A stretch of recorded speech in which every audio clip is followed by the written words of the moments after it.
Hello everybody, this is Catholic Dad. Episode number 133, base your relationships upon what is good. Sorry if the sound is out. My microphone's been giving me problems. And anyway, I had a friend back in medical training. It was a virtuous woman and her husband and their children.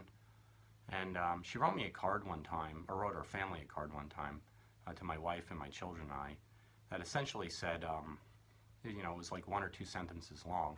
And it said, I know our friendship will persist or will last forever because it's based upon what is good, and put a little cross at the bottom of it and signed it. So what did we do with that family? My wife and I, we went to church with them. But whenever we got together, we'd go out to dinner with the children, or we would, play soccer in the backyard. We would play softball. We would sing. We would pray. We would put on puppet shows for the kids. You name it. It was all oriented toward the children and towards family life. And so when she said, I know it will survive or persist or last forever because it's based upon what is good, it's based upon family, and that's what is good. Now, think about the Roman Catholic Church. God sends, picks the Blessed Mother, the Ark of the Covenant, to birth his child. And then Joseph is the foster father of the Lord, and they create the Holy Family. And the Holy Family is what we need to submit to as good Catholics, because submission to a parental authority is good and is right and just. And so if we orient ourselves towards our family authority and orient ourselves for doing what is right, true, good, and beautiful, then we will have relationships that last forever. We will have relationships that persist, survive the times, and triumph. And so, you got to think about, like, these kind of friends.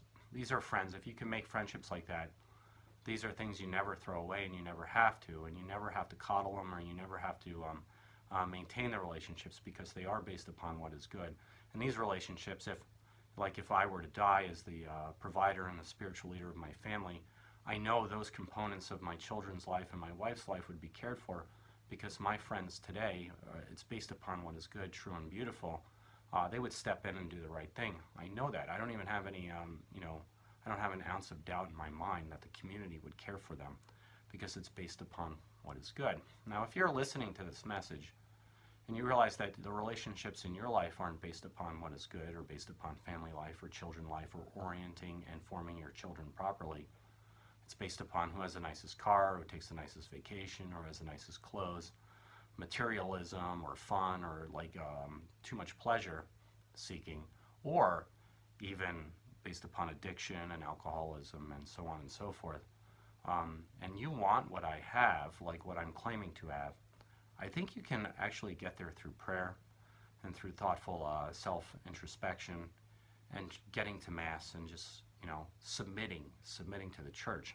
If you do such things, you can orient your life, your own personal life, toward what is true, good, and beautiful, and you will attract people that want the same thing as you. And this is how communities are formed, and this is how unique culture is formed. Because if unique culture is formed that way, then we can actually create a community that no longer needs big government and largesse and welfare states. Then we could actually care for one another through basic Christian charity, and not through onerous, heavy taxation systems. And so that's Catholic Dad making you think about it. When you have friendships, you orient them toward the good. You orient them towards what is right, what is true, and what is beautiful. And if you have those things in your relationships with others, those relationships will survive the times and triumph, and they will lead to only goodness. And so this is Catholic Dad making you think about it. God bless. Get the Mass, pray the daily rosary, and have a good day.